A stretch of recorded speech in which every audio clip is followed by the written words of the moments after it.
Hi, and welcome to the IDEMS podcast. My name is Lucie Planell. I'm a social impact scientist and anthropologist, and I'm here today with David Stern, one of the founding directors of IDEMS.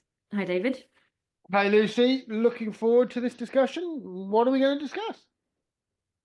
Your participation recently at a leadership meeting for the Global Collaboration for Resilient Food Systems. Yes. I would be very intrigued to know more. We've often mentioned, but we haven't done as much as I think we might do in the future on our work with the Global Collaborations for Resilient Food Systems, funded by the McKnight Foundation. We have the privilege to be part of the leadership team, and this particular meeting. You have the privilege. I have the privilege to be part of the leadership team. And this particular meeting was really exciting because it brought together a lot of the cross-cutting projects who hadn't actually met before, that are involved in different aspects of the work, not just in the regions, which is where we work specifically.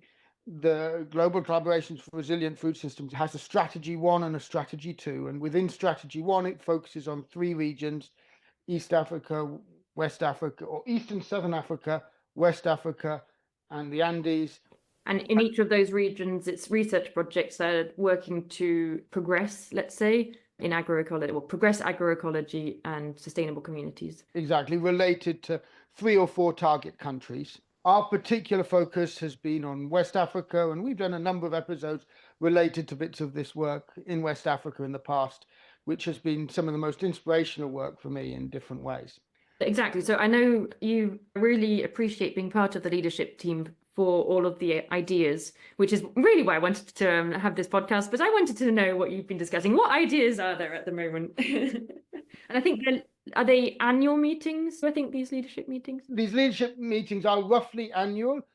In some sense, the last one happened alongside the convening in Kisumu, which I think we had an episode on, of course, after that convening. And there was a leadership team meeting associated to that. And that was really exciting because that was one of the first leadership teams that was actually in a region. And so this was in Kenya, Uganda, Tanzania, Malawi, the East and Southern African region. We've got, of course, our meeting coming up for the community of practice of the West African region, which is Niger, Burkina Faso, Mali. We've discussed that region a bit in previous episode. And the first time we've had this global set of partners come in as well was a really big event. And it was an experiment, as it was put, but it was really enriching. There were lots of different voices that I hadn't heard before. There's particular collaborations which now might happen. We've started discussing the work of the Rafaela Foundation, who have a grant now where they're getting involved in both Niger and Bolivia, bringing the Andes and the West African region together a little bit in an exciting way with a specific methodology and some technology. I've had wonderful meetings with them, actually learning about the technology they built and so on. So all of this is part of, how can I put this? It's part of this shift towards this framing of the new strategies as they have it.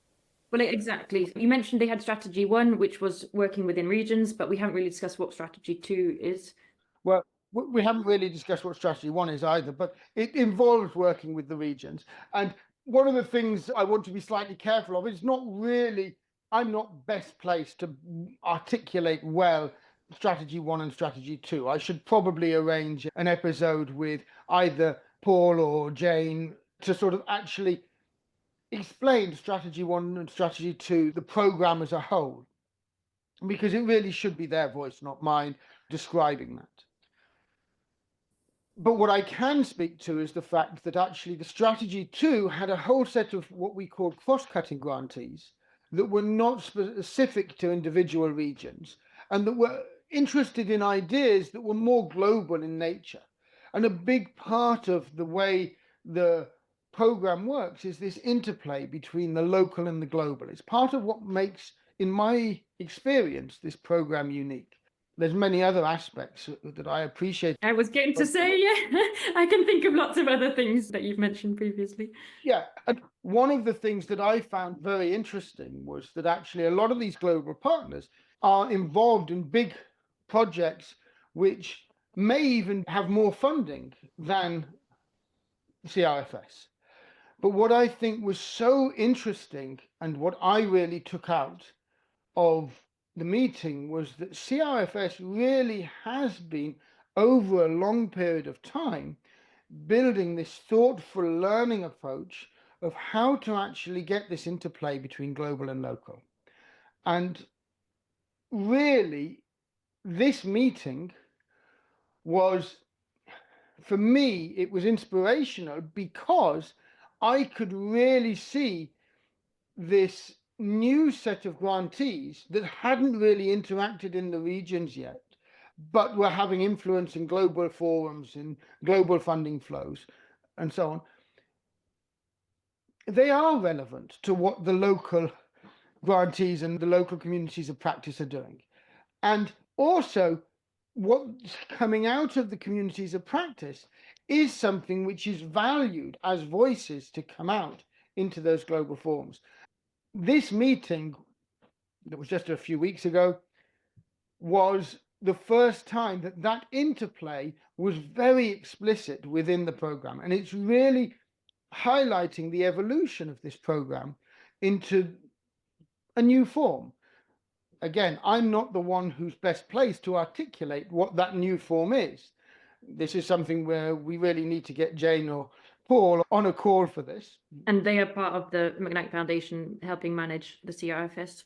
Absolutely. Jane is the overall director and is one of the senior program officers who has been very deeply involved in the new strategies. And so, their voices would be very valuable to hear on articulating this. But I've been involved now for over 10 years, and it's evolved so many times across that time, but really evolution rather than revolution. And each part of that evolution, you see the power and the value that the program brings has grown. It's grown in maturity, it's grown in the value it brings. Yeah, and it's interesting. It's not sort of evolution as trends come and go. It's evolution in terms of as the program grows, as it becomes bigger, as it becomes clearer what its own expertise is, perhaps. I would argue that it is a little bit as trends come and go, but it is also trend setting in this. So it was interested in agroecology and agroecological ideas before that became fashionable. And it has been influential in sort of enabling others to recognize how agroecology can be sort of mainstreamed. I think it's an interesting word for that. And so FAO, who is arguably one of the biggest players to have really included agroecology as a core component in itself and in its structures. And the FAO, Food and Agriculture Organization, one of the UN entities, institution. So this is agroecology institutionalized in interesting ways. What I would argue is that it is certainly not the case that this has come out of the McKnight program, but the McKnight program has funded FAO. They have had grants now. They were one of the organizations present as a cross-cutting grantee member. And those grants have in some sense bridged between the work FAO is doing on this and influenced that work and brought the influence of what FAO is doing on this into the program. And this is where this evolution is really coming from, that as the landscape is changing, there is adaptation to that in all sorts of ways. But it is not about being just sort of blowing in the wind as to where things are going. It is, as you described it, about actually, as a program, understanding itself, its role, its influence, and actually growing into that influence, which is so interesting now, which is what's happened very recently. Okay. So you were very aware of that sort of growing difference within the foundation and within this program at this recent meeting. Absolutely. And one of the quotes, if you want to take out of this, was that someone mentioned that the extended family that came together from the different grantees who are part of this was it was like finding extended family, because although as a program it's actually well sized with the 3 regions and so on, there's a lot of cross learning, there's a lot of sharing of knowledge. Each group, each region has its representatives, and there's real sharing across the different regions. But that group has been together in different forms with people coming and going, but broadly in common forms, much longer than I've been involved. And I've been involved for over 10 years. And with that longevity, actually suddenly finding we had almost twice as many people as we would normally have had with the other cross-cutting grants. And the quote was, it was like finding the lost cousins. So normally in the leadership meetings, it's only the 3 regions? So the 3 regions plus the core group, if you want, who's in Minnesota as part of the McKnight Foundation. So the McKnight Foundation are leading this. There's then regional representatives, liaison scientists, the research method support, and a few key cross-cutting grants related to soils and agroecology. That's the leadership team as a whole, and people related to the farmer research networks. So, there's a sort of core group, which, as I say, I'm a young member at 10 years old within the leadership group, and I feel very privileged to be part of this and part of the discussions. And yet that longevity, having now this sort of wider community that are involved and that are engaged, interacting. Sorry, I'm not exactly clear if this wider community are members who are already... They're all grantees. This is the key. They are mostly grantees. The new people were grantees who were part of the cross-cutting. Many of them related to this new Strategy 2. The Strategy 2, instead of looking to support agroecological research in the regions and growing evidence for agroecology, food systems, and the specific regions, the Strategy 2 is much more about global influence in global funding streams. This is where, as we mentioned, FAO, as an organization integrating agroecology into its work, they have been a grantee for specific pieces of work, which then leverage the agroecology work within FAO together with the work that's been going on in CRFS. And that is one example, but there are many others where small grants have been given to different organizations. The Agroecology Fund is another example, which I can speak to a little bit, because very recently, Manor House, on behalf of the Agroecology Hub, which we have been involved with and had sort of previous episodes discussing. In Kenya, they received an Agroecology Fund grant to be able to extend the work which had been started on CRFS. Well, the Agroecology Fund is a grantee of McKnight as well. And so there's now that influence in some sense. There's funding going to the Agroecology Fund so they can re-grant. And the Agroecology Fund has a very different set of mechanisms. They only fund collaborations. So the reason the Agroecology Hub got funding from them is because it's a collaboration of agroecological partners working together, furthering agroecology in certain ways. And in that specific case, it's about doing this work together, these common activities. That's what they were funding, enabling these partners to work together on common activities. And that's what the Agroecology Fund, that's part of what it does. It really tries to strengthen these collaborations, these collaborative initiatives, bringing together partners for agroecology.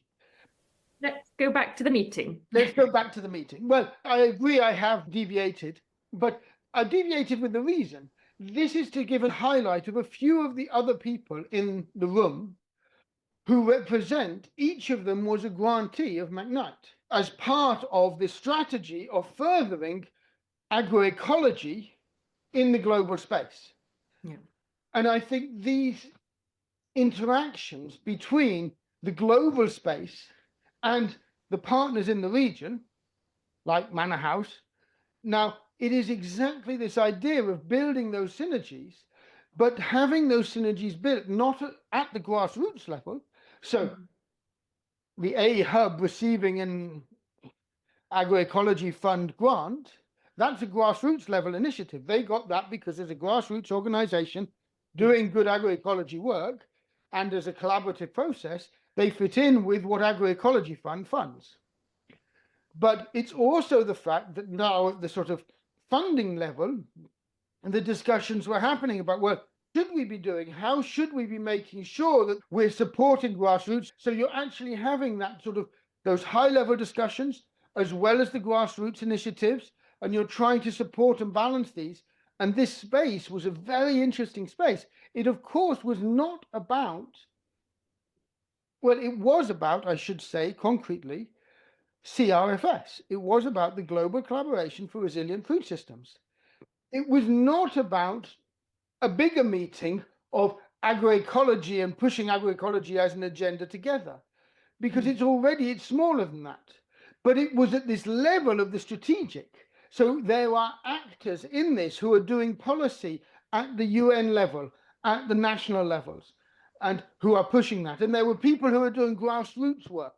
And it was really about bringing together these different experiences and people and having discussions and having connections built. We've got a couple of collaborations which are very concrete, which are maybe coming out of this in specific ways. But there's all sorts of other connections that other people have made from this. Because by recognizing that what CRFS is able to do is part of its role is to leverage the connections between the people that it's funding so that they are more powerful together than just the work that they do. And this is what was so interesting to see happen. It's the first time that part of this has come together with the global and the regional components. My expectation is this will not be the last.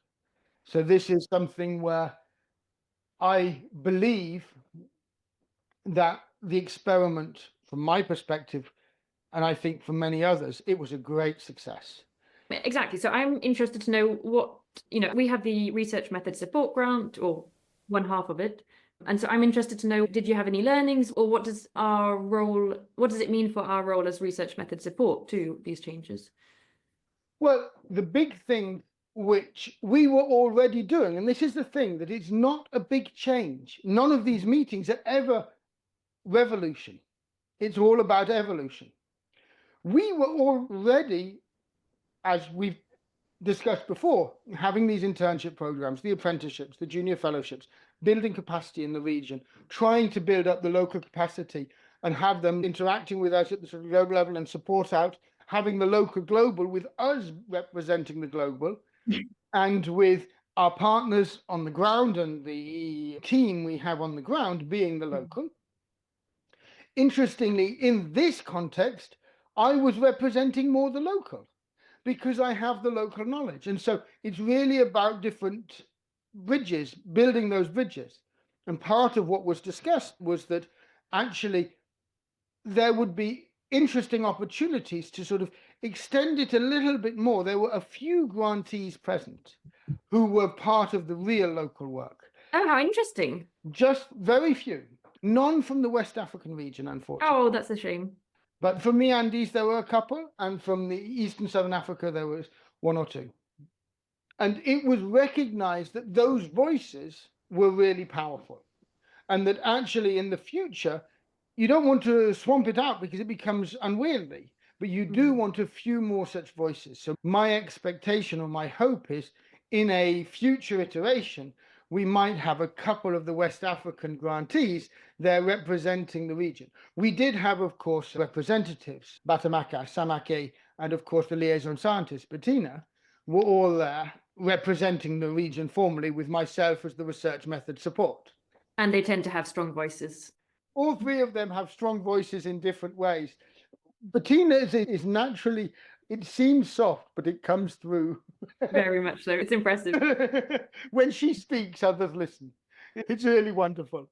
And so they really represent the West African region, or we represent the West African region, because I'm part of the West African voice there. And what I hope may happen in the future is a similar meeting may happen where we get a few more grantees. The person I would have loved to have in the room this last week was Bauer from Sahel IPM, because I feel that he is really engaging. He has grown a project from an entomology project studying a pest, a millet head miner, a parasitoid of millet head miner, and looking at biological control, to now having this incredible apparatus with people in 3 countries studying a whole range of biological controls, pesticide, biological pesticides, NIM, and many others, and really a huge research apparatus, but accompanied with partners in farmer federations. So he now really has this amazing network which has built around his work, and he speaks very articulately about this in a way that I think would have been extremely powerful to others in the room at that particular meeting. And so I think he would have been a voice I'd have loved to hear. It's really interesting. And there's others, of course, but that's a very concrete example. And maybe another reflection to just come out for me personally was I really appreciated being able to be part of and observe this evolution of the program itself. We have noticed in you talking about it as an introduction to it. I think that came through very clearly. Well, when the idea of the strategy 1 and strategy 2 was introduced, there were questions about, is this the right way to evolve? Is this the right way to shift, and so on? And that's been discussed now for 4, 5 years. There's been these sort of discussions as we're growing into it. And this was the meeting where suddenly, for many people, it made sense. And I think you could see the shift within the leadership team, where people who before had been maybe reticent about some of this division or worried about what this would mean for the program, suddenly seeing the added value that having, and broadly it is bringing in this global voice, this idea of having these influencers at a high level, really connecting to what is happening within the program.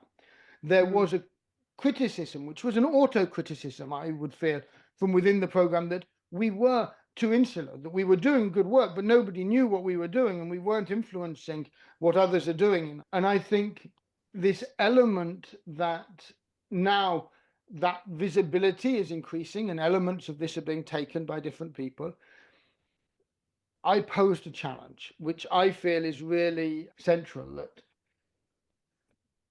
in a number of the discussions I had with some of the external people, the complexity of the CRFS program, with leadership, with the staff within McKnight, who are the program direction, if you want, the regional teams, the cross-cutting teams like ourselves and soils and agroecology and FRN, and all these components alongside the grantees.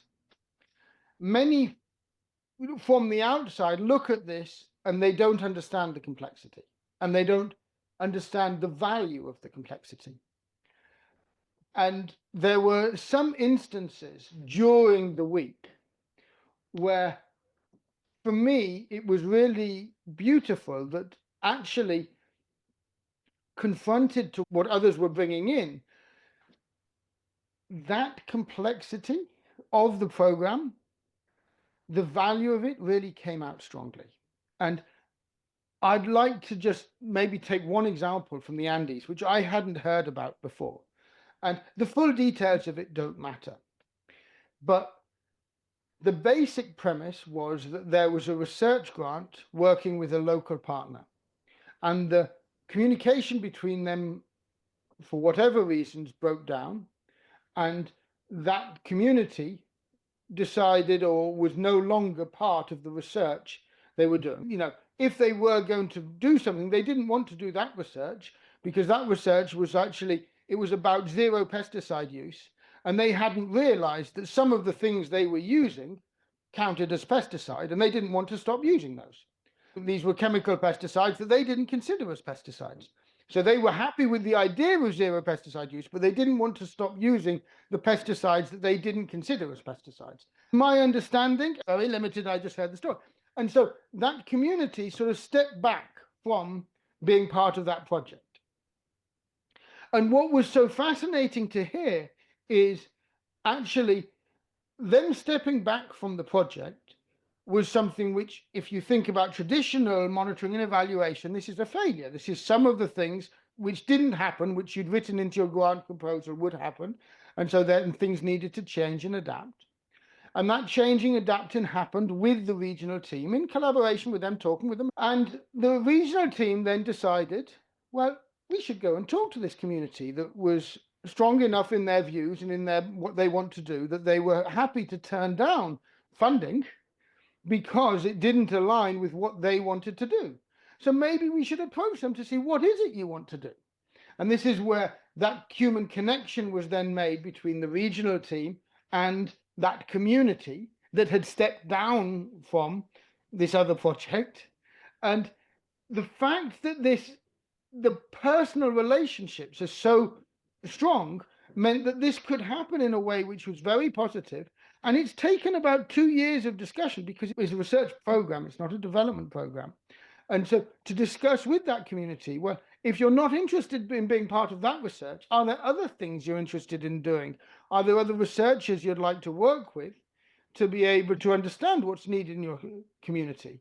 And they've been discussing this for a couple of years, and they are getting to something where there's now a proposal which is going to go in related to that.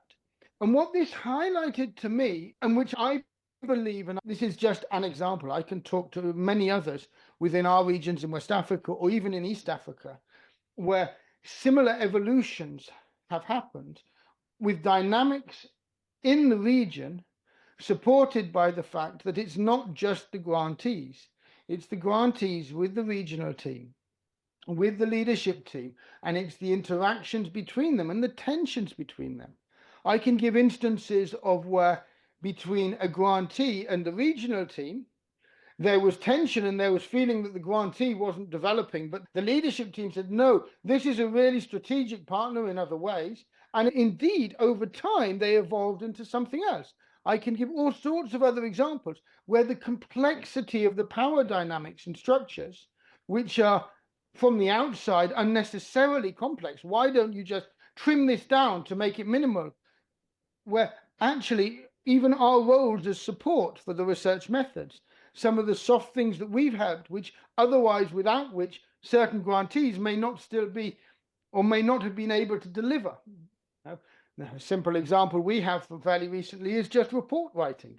There was a grantee who hadn't submitted their reports, and we were able to go in with our colleagues on the ground, our team on the ground, who went in and helped them to author their reports and to get them to submit them to the foundation so that they could actually keep the funding. Simple things like this where it enables the grantees to be more diverse, which is what we see within CRFS, this wide diversity of different grantees, of different people working together. And so that aspect, there is something very powerful about it, which I feel, and I felt for a long time, which in this meeting, I feel was articulated better than I've ever heard it before. And so the challenge I gave in some sense was, how can we communicate this more widely? Is this something that we need to write up, communicate? I don't have the skills to do that. I don't even think I have all the knowledge on this. But if I'm correct in saying too, that sort of same issue of how to communicate the complexity of the program is also something that within IDEMS we're trying to work out. So it's an interesting parallel, perhaps. Well, and it's not by chance, of course. As IDEMS, I have taken a lot of inspiration. As a director of IDEMS, Jane, as a director of the CRFS program, is one of my real inspirations. The way she has managed that complexity, and managed is an interesting word because I often see managed as being hands-on, whereas the management approach that she has of that complexity has been really inspirational to watch, because it isn't hands-on, but it is giving direction, it's guiding. I recognize a bit, yeah, I recognize the similarity between you both there. People skills don't come naturally to me. I learn them, I observe them in others and try to repeat. So that's it. So this is something where I have immense admiration for how this program has evolved, has been enabled to evolve. And I think this is the key point. It's not just allowed to evolve, it's enabled to evolve. The structures in place may seem ad hoc or complex or whatever, but they are enabling. And it is about creating that enabling and trusting that within that enabling, with good choices, with hard choices. I mean, I've seen really hard choices being made. They went from 4 regions down to 3 at one point. And that was an unthinkable change. But they did it with amazing skill and grace. And the way that they did it was so powerful. They've made really hard choices. But they've done it in such a way that the evolution has always been enabling for those within it in different ways. That sounds like a nice place to finish the discussion. Well, thank you for this. I enjoyed immensely. I'm sorry I've gone on a bit, but it is a topic. I've just come out of this meeting. I'm always inspired by these meetings. They are some of the most intellectually stimulating environments I've ever found myself in. Excellent. Well, we'll look forward to more episodes on your reflections of meetings within the CRFS, different kinds of meetings. Thanks. Well, our next meeting is in Burkina with the community of practice there. Yeah. So we look forward to that meeting in a few weeks' time. Coming up soon. Thank you, David, then. Thank you for your time.